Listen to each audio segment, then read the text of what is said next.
The goal of this episode really is to talk about what it's like to be the person behind the person who's going through a job search. When you have like a big change in your finances, it can be really easy to shut everything down. Finding cheap ways of like treating yourselves was huge. If you know someone who is job seeking and you know their birthday or Christmas is coming up, get them a little treat that they can give to themselves. Oh, what a strange thing to have found was so valuable. I never thought I would be in a position where I wouldn't have had a job by Christmas. And I know, for what it's worth, for anyone listening to this, other directors of TA who are, were on significant salaries, who've gone and worked in cafe jobs and bar jobs through that period, I was 100% ready and willing to do that.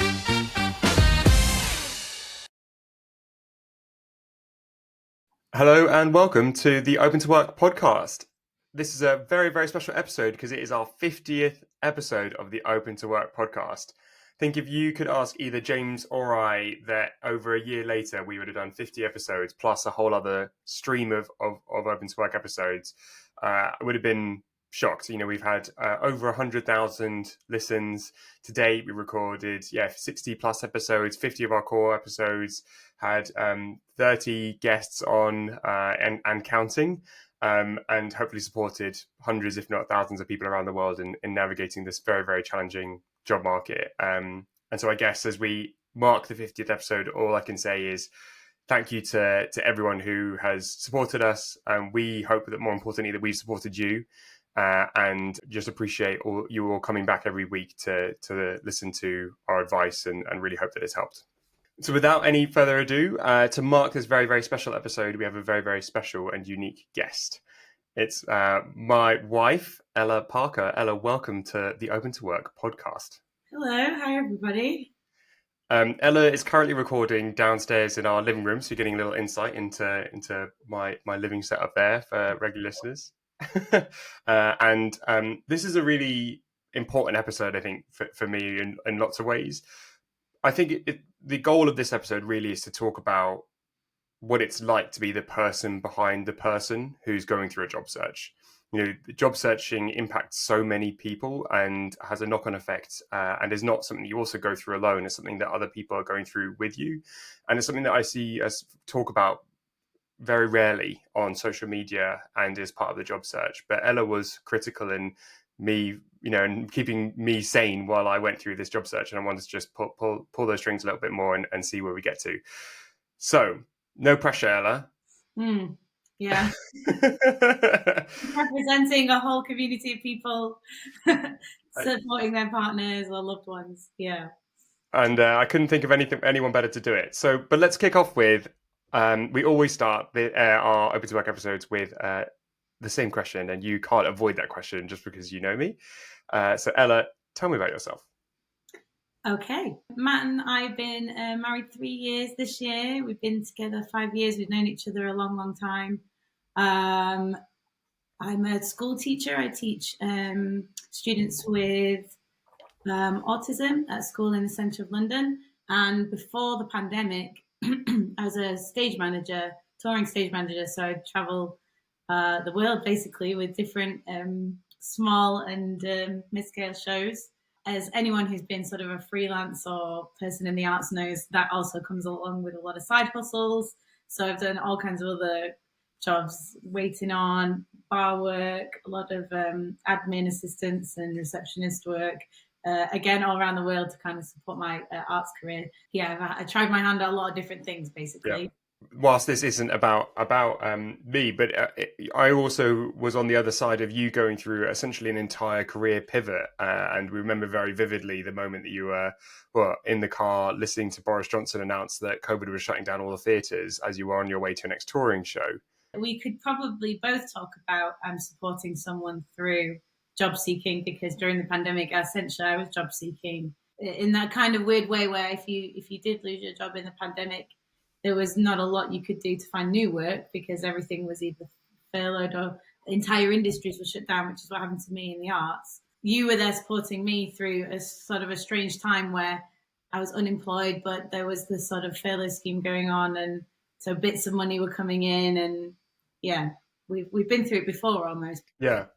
But you were, I guess, my as the person behind the person in that regards. It was sort of incredible how you hustled to try and find new bits of work, and then actually did like an entire career pivot, which is, I think, not very many people we know did anything like the career pivot you've done, going out of something that you loved in the arts, and then moving into teaching, which you've come to love, but hasn't been your first love, and that was, yeah, an amazing thing to see you just accept, go through that level of acceptance of what was walking away from something you loved. It didn't feel so much like I was like abandoning the arts. I think I'd always had the idea that being like touring, I was away 9 months of the year, and we just, at the time in the pandemic, we just got engaged. So felt like weirdly a natural endpoint to that career, really, because I didn't want to be away. And we had been talking before the pandemic about how our marriage would work, and what I would do for a career if I didn't want to be on the road so much. So sometimes things are meant to be, maybe. Yeah. Don't really feel like it during the job seeking period, but I love teaching now. I've been at my school 5 years, and absolutely love it. Yeah. So August 2023, I was made redundant from my role at Procore. Let's go back to that moment. What do you remember about that day, and what do you remember that kind of thinking or feeling in that moment? Well, that's quite a memorable day because we were actually on holiday, and we were doing a big travel around Canada. So we were parked, and you wanted a conversation with your then line manager, rather than waiting till you got back to the office, I suppose. So we were parked at this gorgeous lake in the Rocky Mountains, and you took the phone call. And I honestly, as I said, I don't think I was too like nervous or worried about the future at that point. I guess we were sort of doing like emotional control over like receiving like, big news. You were very sad because you really liked that job and that company, but I don't think the kind of like struggles we went through with job seeking going forward from that was really on my mind at the time, because we'd done job changes before. My entire career change, we'd navigated fine before, and you'd also changed jobs under lots of different circumstances before then. So the job seeking aspect of it wasn't really a worry. It's more a bit of a grief of losing something that you loved working with that company and you loved that job. So most of my focus was on the receiving the news and being really gutted, really. Yeah, there's this. So I remember it so vividly because I got a text from my manager and said, "Have you got a sec to chat?" And I'd known going into holiday that there was this bigger picture kind of move happening. I thought there was a possibility that I could be impacted by it, so I wasn't. It was still a surprise though how it came. But we were on holiday in the Rocky Mountains, as you say, and there's this incredible picture of me that you took on your phone, like within 2 or 3 minutes of that phone call happening, where I walked out into the middle of the lake and I'm just standing there with like the silhouette of the Rockies behind me, and it is always that moment will kind of stick in my mind as I kind of was thinking, what am I going to do now? And like, how do I enjoy this holiday? It was like almost like one of my first moments, because I've been spent all this money on this incredible once in a lifetime trip. And I was like, I'm now having to process this. It was a year delayed again with the pandemic. Yeah. It was essentially our honeymoon. Yeah, we were essentially on our honeymoon, and I was wanting to embrace that moment as well and not be distracted by work, which is like almost the point of taking a holiday, but knowing that I was coming back in, my life was essentially going to change completely. But I think I was the same. Like, I also didn't, I've job searched really hard in the past, and I've always found a way through it and I've never not worked for more than like a couple of weeks. And so similar to you, I think I was like, I even had an interview lined up, I think, within a week after I came back, and I just fired off a couple of emails to people and said, "Hey, can you chat?" And I had like an interview in the diary, like within a couple of days. But yeah, it was, I don't think we were like ready to deal with what was to come. No. Yeah. I think also we were quite lucky that the news came at the end of the holiday as well. Yeah. Rather than the beginning. It was like our final few days, really. So and potentially, was helpful to have you not rush into anything. Yeah. If we were at home, maybe you would have been straight on the phone and getting Mm. wound up, whereas we sort of got to digest the news in one of the most beautiful places in the world. Yeah. Alderson James are one of the leading people and talent agencies.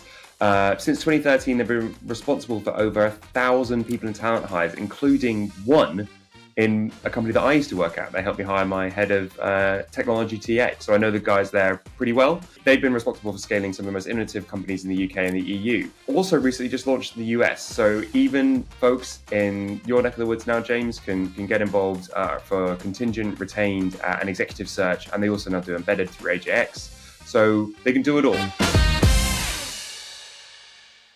What for you were like some of the hardest moments during this job search process? I think, as speaking as the person behind the person, having a bit of like, I don't know, there's probably a psychological name for it, but like some sort of care fatigue, where because you're just like sustaining like emotional regulation for someone else, you're trying to support them through what they're going through, but there's nothing you can do to help. You can, I guess you can speak to people in your life and see if there's any avenues that they might be able to help you with, but really you're just a support person. There's nothing you can do to get your partner a job.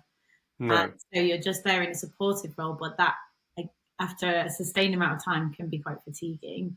And I think I remember some moments where I'd run out of, like, I guess maybe my own mental health was a little low and I needed to come back towards me, but you had no juice because your emotions were being drained daily through the job seeking process. So those moments were hard when I didn't feel like I didn't have the energy to support you back, and you just didn't have the energy to support me.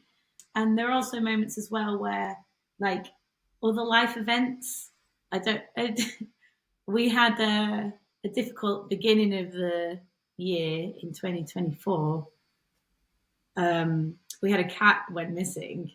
I mean, it seems strange to mention like your pets, but and also I'll say we're really lucky that we're like, no children, double income, no kids, down to one income at the time. But people with children will also have lots and lots of other like life challenges coming for them. Yeah. Whilst you're also navigating like this huge overarching stress. So I remember the beginning of the year when our cat went missing.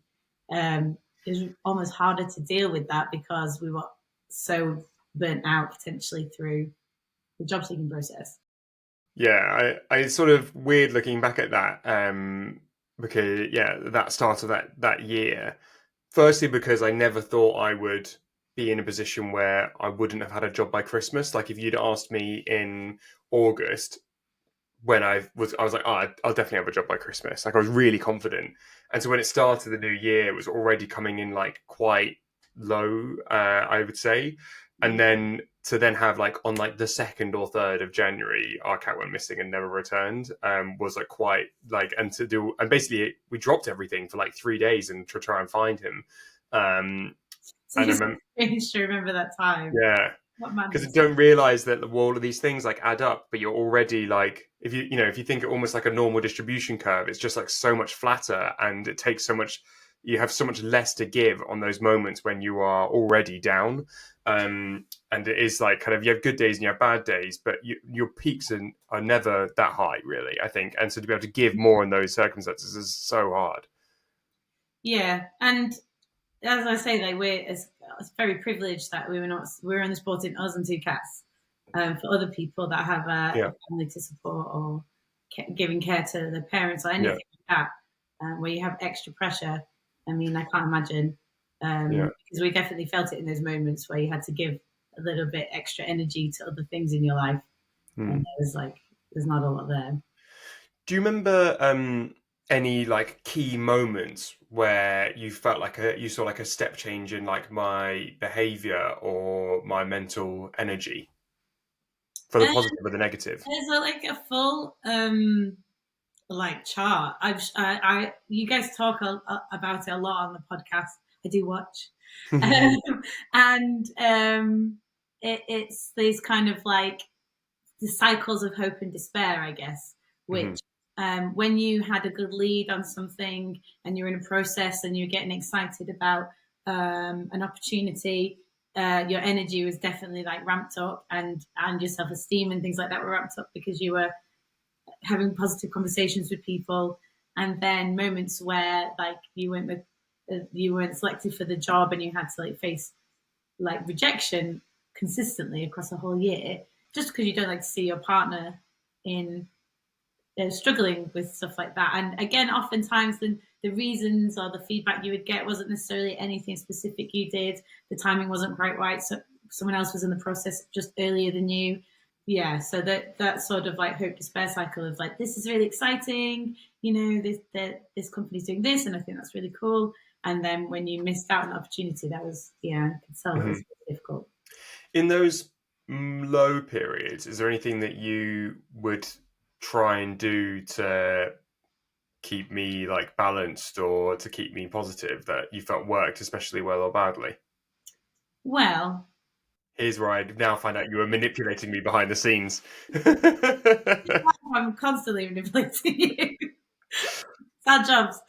I think it's actually for you specifically less about like cheering you up and actually having you like sit and process the difficult bits, because I think with a lot of couples, the kind of yin and yang sometimes of a partnership, where the different like personality traits lean on each other, is you're very get up and go type person anyway. I never needed to tell you, look, it's been a couple of weeks now and you haven't tried to reach out to anyone. You would get up and go every day, every minute of every day. Whereas it's kind of the opposite for me. I can definitely kind of like sit back and lean on, I don't know, processing difficult things happening. So I think really the thing that I could be helpful with was giving you a bit of that energy that I have, which is like, is okay, just let's pause for a minute and like just process this difficult thing, rather than supporting you to don't worry about it, like just another one of those things, get up and move on. To be like, that sucked, that was horrible, really sorry, and process like the difficult. So that's how I manipulated you. Did you feel the feelings? And I think when I look back at like one of the like biggest feelings that I had during that period, one of them was definitely this like frustration, right? Like with what was happening to me. But the other one was 1,000,000% grief. Like losing, and the amount of times that we would go on like we would go on walks like almost every day, because I would kind of be alone in the house for a lot of the day, and I wouldn't necessarily, there'd be days where I could easily not interact with anyone at all. And so I would like ask you to go on a walk, and then we'd end up talking about our using it as like an emotional processing kind of walk. Yeah. Which for me, as someone who likes to move and talk and stuff like that, was like really, really valuable. And I guess it's something that you didn't realize you were doing, was you always said yes to those walks, actually, which was really valuable to me, because I know that you would come back from like doing a full day of work and then have to emotionally support someone, and you were physically tired as well, and then you were having to go on like a walk with me, having to do like physical and emotional regulation with me, which, as someone who literally has to do that for their job full time, I imagine would have been really tiring. Yeah, can confirm. That's actually like the kind of like care fatigue, if that's a thing. Sort of, Yeah. I had to make sure my cup was full in order to help you fill your cup. I think overall, the kind of most helpful thing is just listening, because I think I said this earlier, you truly can't help. And you can give some advice, maybe, have you tried this or that? But as someone who's also been job seeking before, that's so annoying. Yeah. Because what can I say? I'm not in the business world. I've been in the arts and I've been in education. I don't really know how your industry works. So I can't tell you, oh, next time you should do this, or you probably did this wrong. It's just completely unhelpful. So just listening. Sometimes you just needed to speak to a person and get things off your chest. So I did a lot of listening on the walks at home, in the car and stuff. And yeah, just tried to always be open to that, because I knew that's what you needed. Yeah, and I think that's absolutely one of the things that you help with the most, and helping like me process the grief and like process like the idea of like being good enough as well. I think is like one of the classic grief for like the life that you've lost, and grief for the like person you think you are, I think, and the identity that you've attached to. And you never put any, one of the best things you did throughout the entire period is you never really put any pressure on me at all, to bring in income or financially like do something.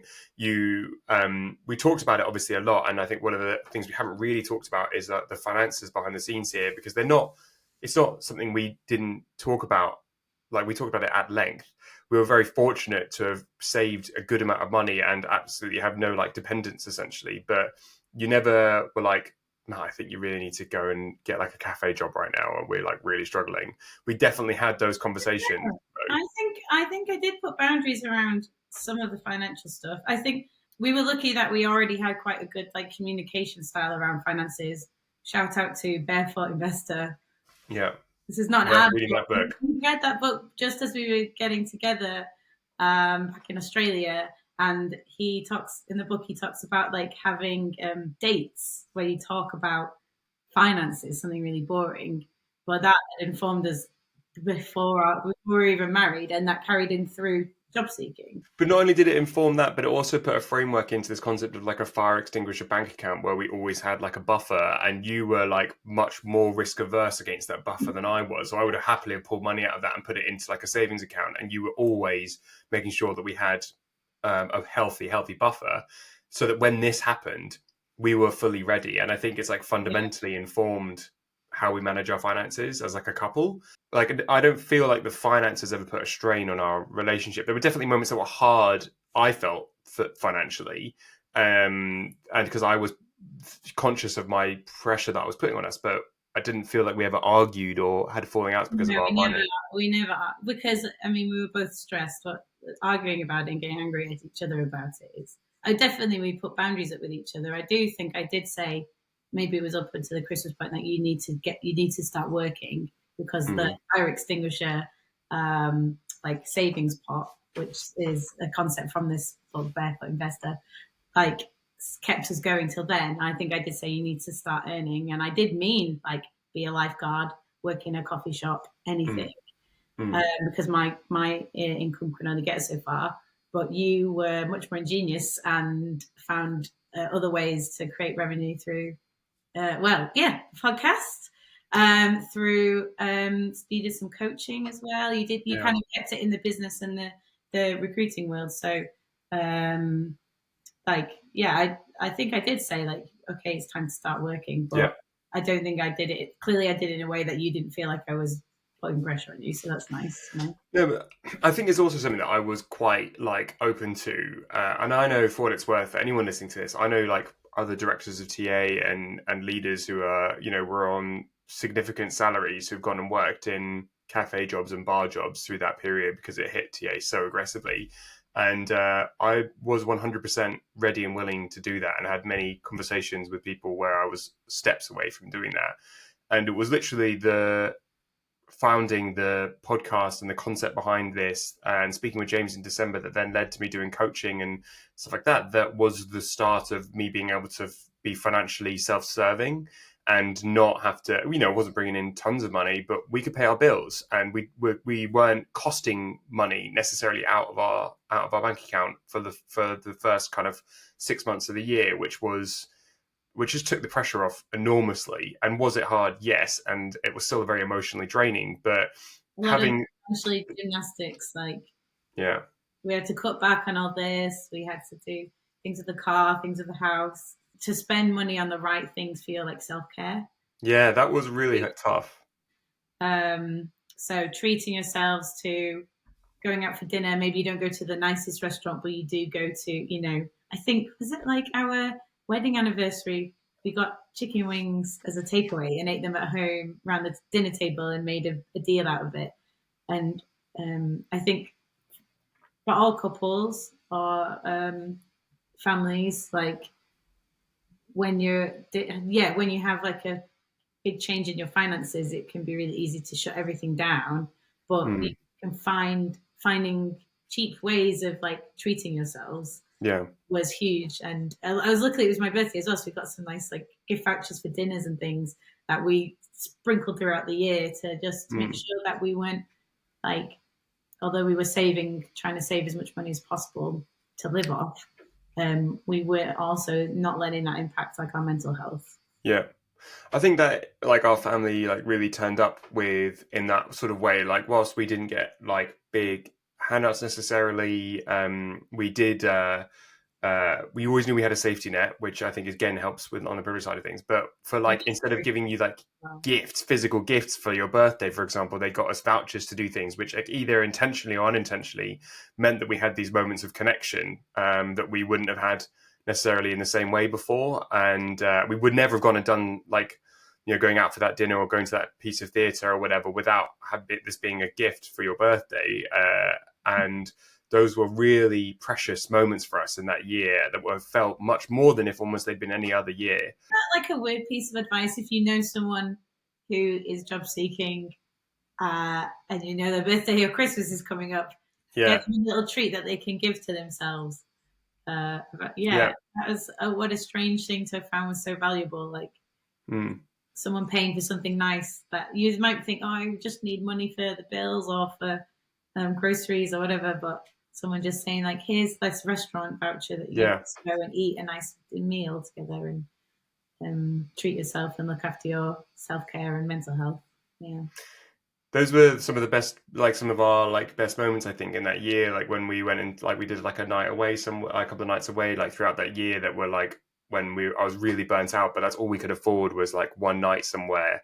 But they ended up being like really precious because then you really like committed to like unwinding and like not doing anything job research related or like and we ended up having again like they ended up being check-ins for us to go, how are you doing, like as well, like how are you feeling, like, and getting into these really deep conversations that were really important to the how we communicated, b our like emotional regulation and connection, which I just again it's so easy to shut down, and I'm so glad that we leant the other way. I also remember with things like affording holidays and things like that. And again, like shout out to our family and friends who would like, help us in these times when we were trying to like get little breaks and things like that. These things like not having shame around and not attaching yourself to a lifestyle or a job, like being okay to take treats or like support from people, and not just like emotional support, but if they're offering you like, oh, well, just come and visit us and come stay with us for a few days, take it if you can, and not being so above yourself that you wouldn't take a job in a coffee shop, detaching yourself, I guess, from the career you had. In the arts, people have to do that all the time. I don't know many actors or actresses or stage managers, lighting designers that haven't had some sort of side hustle throughout their career. It's really normalized, and it's something that they have to like let go of their ego and separate from them. I think maybe in the business world, because your jobs are more secure, you don't maybe experience that so much, but I think nothing is above you, and seeking help and stuff doesn't make you weak, it makes you strong. All those sorts of messages, it helps us through. Yeah, I completely agree. We are so excited to be sponsored by HireGuide. HireGuide is an end-to-end interview decision platform that makes hiring decisions faster, fairer, and twice as predictive of on-the-job employee performance. As a recruiting leader, I've been looking for a tool that can help me run better interviews across my organisation at scale to make better hiring decisions. So when I found HireGuide, I felt all my hopes had been answered. They use cutting-edge AI and behavioural science to enable you to operationalise structured interviews and skills-based hiring that can help you find those star candidates. Hiring a dream team is no easy task, but with HireGuide, it can be. Well, fast forwarding to when like the offer did come, what do you remember about that day, and how did you feel hearing that I'd got a job? These moments are so like, they're also very strange moments, like being away in Canada for the news that you're being made redundant, and then you received the news about being accepted for your new job in my brother's house. Yeah. Because we'd gone to, I had a school holiday, so I was visiting my family, and you could do interviews from anywhere. I think that was like a bit of a blessing and a curse, really, in job seeking. Now with Zoom, you can take your job search anywhere, which is great because it meant that I could be with my family up north. but it still meant you were kind of working on your job seeking. So again, these holidays that we're referencing were good times to put that down, because you kind of don't take annual leave from being. Yeah, that's so true. Yeah. But at this moment, you were still doing interviews up in North Manchester, with where my family were, and you were having to stay at my brother's house to do that because the internet in my parents' house was so bad. And so I think after a year or so of job seeking, the first person you would have said I got the job to was my brother. Yeah. He responded really well to it as well. I got to say, like, I sort of don't know how one does react when it's like your brother-in-law, when your brother-in-law tells you he's got a job. But he genuinely was like very, very chuffed for me and was really excited. And then I think I remember I then drove home and didn't tell you that I'd got the job, maybe. Yeah, of course you didn't. And maybe tried to do the whole like Joey, like in Friends, like walking in and going, I didn't get it. Yeah, I did. But I don't even think I managed to do that. No, you just walked in silently and then said, I got the job. Oh, and I mean, like, yeah, all the moments of kind of like being rejected, feeling rejected, being rejected, and the disappointment of losing an opportunity that you got yourself excited about, and you were so close so many times in the final few candidates. I think even if you're not job seeking, being offered a position in your job can just is so validating. Even if you're changing jobs rather than like coming from a position of job seeking, it's amazing. But how did you feel in that moment? Oh, just so happy for you. Like every time, really. I think me and all our family members as well just felt like you deserve what the position you're in is not what you as a person deserve, because you're a hard worker and you put so much effort and hustle into navigating the job seeking, the job search, that you deserved a positive outcome. So every time it was a no, it was so like heartbreaking for you. And so when you get the job, I was absolutely just so thrilled. And it was like, of course, why is it taking people this long to realize they need this man in their business? And shout out to Muse. Well, and what was weird about this scenario is that that job offer that I got when I was at your brother-in-law's wasn't the job I ended up taking. I got 2 job offers within like 5 days. And I don't think you were here. I think I called you. You were like away with a friend of yours. And I called you to let you know that I'd rejected one job and taken another like 4 or 5 days later. All those things that people like to say, these little like phrases. I'm sure you've got like stocks of them in your mind of like, oh, it'll come at the right time, or there's always a reason for these things or whatever. And they're so unhelpful at the time when people say them, but they are kind of true. The like idiom of you wait for a bus and then once, like you wait for a job and then you got offered 2 within 5 days of each other is crazy. But nice to kind of have them rather than taking something because you were desperate for it. It was nice to be able to have a choice. But I mean, both positions were fantastic. So it was great. That was I think one of the overriding emotions that I remember from that time is relief, and like the financial relief as well, and the financial security, and that I felt like I kind of had bits of my life back as well. Like there were so many, like I remember one of the first things I said to you was like, oh my God, we can buy those curtains now, which we'd waiting for 2 years. We got the quote 2 years before that on those curtains. And I remember it was one of the first things I said to you when I got the job. No, we had to stop doing any kind of like future dreaming or forward thinking, because it's can be a bit heartbreaking not knowing if it'll come on things like going away or doing things to the house. We had to completely stop all that and be very present, which is a good thing to be. And that is really hard. That's like comes back to that grief element, which was, you're grieving for the life that you think you would have had. Like, because if you'd had all that money that you would have been receiving from your job and stuff like that, you could have done all these other things. And like, we would have had this much, we would have done this, we would have got that, or we would have seen this thing. Like I found that grief the hardest to process throughout the entire year. And so then having that back was just such an enormous load off my mind, and was, I think, one of the kind of biggest changes for me. Maybe you won't enjoy me saying this, but like I think it might have been a good exercise in being like in gratitude for the present. Mm.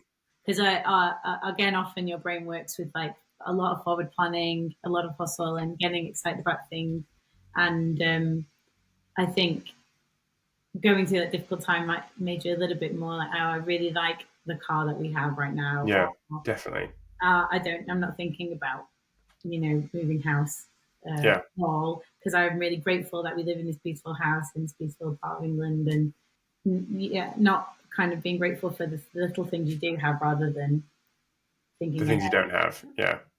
I think that's a really nice sentiment, and one that I think rings very true with me. Has anything changed, do you think, in the last 6 months since I've been back to work? Yeah, I think the conversation we had earlier about like care, it's like gone back to being mutual. Your head is clearer now. Of course, we have like normal work stresses and life stresses and things like that, but there's a little bit more balance, Hmm. in that you're there supporting me through difficult things that before you had sort of less energy for, I suppose. And so we're taking care of each other as we were before, I guess. Yeah, I think I feel like because I have like more, not that I didn't have routine before, but because I don't have other stresses that are sitting in the background, I can be more present to care for you when you need those moments where I wasn't necessarily as present before because I was processing my own grief, I guess. It sounded like you weren't like you were completely focused on yourself No, at the time. It's just that you could, someone had more energy yeah. and things like that for it, and And yeah, now I have more energy to be able to give. And so, I think support is the wrong word because I agree, like I was there and very present and able to support you, but my cup was just so much more empty yes, than it is now. And now I'm able to absorb a lot more of our, like, if you're having some challenges, or life challenges, I'm able to absorb much more of that support persona that I wasn't really able to give as much of myself then without it being taking a lot from me, I yeah, think. Whereas now I have, yeah, my equilibrium is slightly better. And yes, there's still life stresses and work is still hard and blah, blah, blah. But there are other stresses that have been absorbed by, like, that have been taken away, that we can now use that energy, that mental energy for other things that in both of our lives. yeah, I agree. Okay. As like a closeout, if there's someone listening to this that's like supporting their partner through a job search right now, what advice would you give them? Maybe two things. Make sure that you're doing your own self care. You're looking after yourself, because if you're stressed out, then there's not a lot you can give back. So little things. We haven't really talked about it much, but like exercise is a big thing for both of us in that year. Mm-hmm. Finding time for yourself, and to like, yeah, make sure that you're as mentally well as you can be to support your partner or the person who's job seeking in your life. Um, Helps, and that listening is the only thing you can do really. Giving out advice and tips and things, or have you tried this or that, actually can be really draining to hear, because uh, either you have tried it, or the person will know it won't work, or they don't have the energy right now to try that thing you're suggesting. So Mm-hmm. just listening and um, yeah, being a good listener. Yeah, and you did that extremely well, and very rarely like offered advice. And I think it's right. Like as you were saying that again, it really like clocks with me that it's hard to receive advice often when you're not ready to receive it and you're not in the right mind space, and and probably is a little bit worse from your partner in some respects. It can be hard to hear it or like non-valuable or draining as well, so it can have like all these other like negative I think effects. when you finished a long day of filling out applications, or like you've had 2 or 3 interviews for different positions in one day, and you're having a rant about it and you need to get it off your chest, having someone try and fix the problem for you, Yeah, yeah. do this, have you tried that? I think there's an episode of Modern Family with Claire and Phil, where Phil learns to just say, instead of like, oh, well, why did you take that road? Why didn't you go down the highway? I know you need to, well, we should just call the plumber about that. To listen to say, oh man, that's horrible. That's really difficult. I'm so sorry. Rather than trying to fix the problem like verbally for them and give them more work to do. Sometimes when you get advice from people, have you tried this or that? You're like, you're adding to my already long list of things I'm doing. I don't add anymore. Just hear that I'm stressed out and agree that is pretty stressful. Yeah, that sucks. That's phrase you can say times when someone's going through something difficult like job seeking. Yeah, that sucks. I'm so sorry. Yeah, and a great note to end on. Ella, thank you so much for coming down on the podcast. I'll see you downstairs in a little bit for lunch. But thank you everyone for listening. As I said, the past kind of 50 episodes have been such a journey for me, from only a few months after this moment where I got made redundant, all the way through to 50 episodes a year later, hundreds of thousands of listens across multiple platforms, 20, 30,000 followers on LinkedIn, 10,000 followers on YouTube. Yeah, I mean, it's just a pure honor to honestly have been on this journey, and I can't kind of thank you all enough. And thank you as well to like our sponsors, Otis and James and HireGuide and MetaView, and Mojo. We would not have got here without you, and you were like really important people to getting us to where we are today. But most importantly, thank you to the listeners. I really hope that that one person out there, if one person out there has found this helpful and any of our episodes helpful, that would have been enough for me. Hopefully it's more than one, but that was always the philosophy of why we started the podcast in the first place. And it's been a real honor to take it to 50 episodes. So we're going to take a little break now for a while, and we'll come back at some point in the future. But thank you so much for everyone listening to us, and best of luck in your job search.